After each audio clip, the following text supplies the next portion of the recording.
Palabra el diputado Mario Alberto Rodríguez Carrillo, de Movimiento Ciudadano, para hablar en contra hasta por 5 minutos.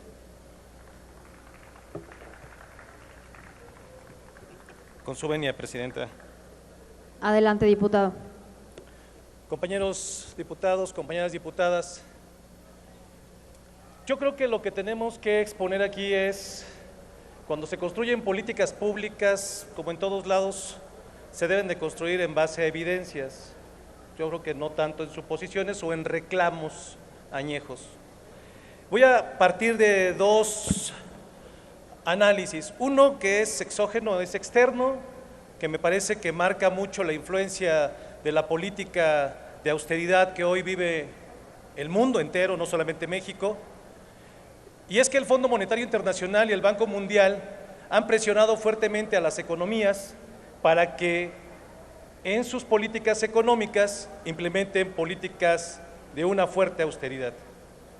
Esta parte no es un asunto ocurrente, es un asunto mundial y se debe a un proceso de desaceleración de la economía mundial y que nos está llevando probablemente a una recesión económica. Digo probablemente, en economía hay que hacer inferencias.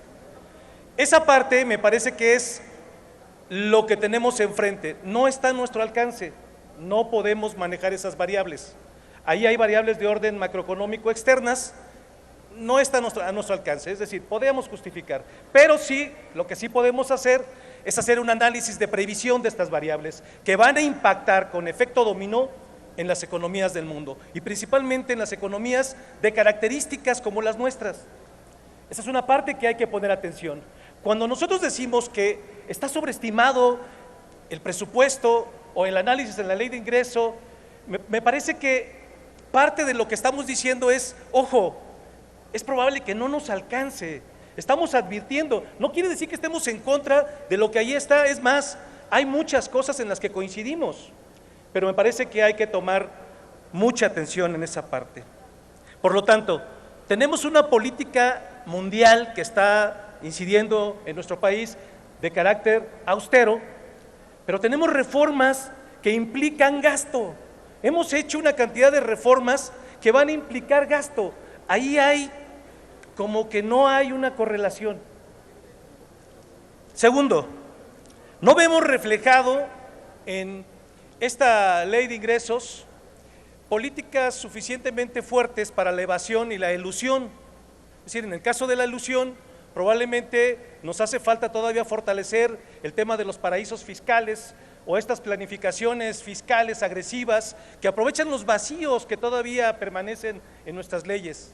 Esa parte me parece que tiene una ausencia y eso nos puede llevar a problemas de recaudación. No vemos suficientemente una ampliación en la base del contribuyente. Técnicamente podríamos decir que esta ley de ingresos se asemeja en mucho, y voy a cerrar con eso más adelante, a la del 2018. El problema que se ha señalado aquí de la recaudación, que tiene que ver con estos ingresos federales para los fondos, me parece que es importante también decirlo. ¿Cómo se sustituye esta parte de estos fondos de estabilización? ¿De qué manera vamos a compensar estos vacíos?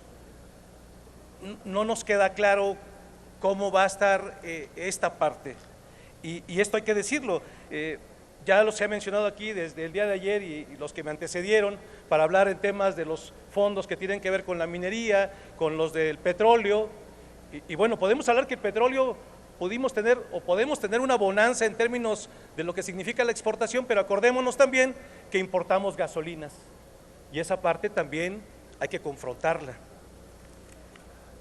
Entonces lo que tenemos aquí es que tenemos que buscar una correspondencia entre esta ley para poder soportar nuestro proyecto de presupuesto, porque de otra manera va a estar desequilibrado este asunto.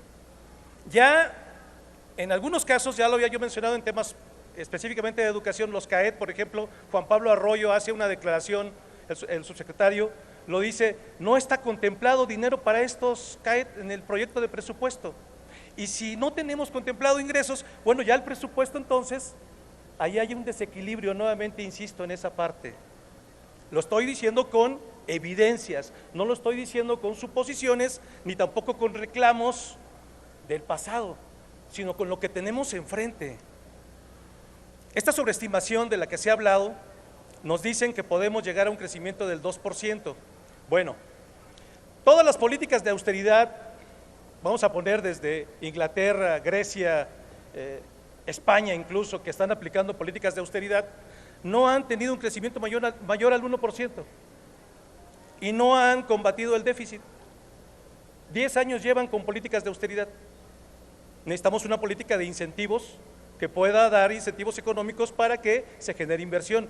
El tema de lo que aquí se habla mucho de las variables macroeconómicas y voy a terminar, nada más ahorita ya concluyo.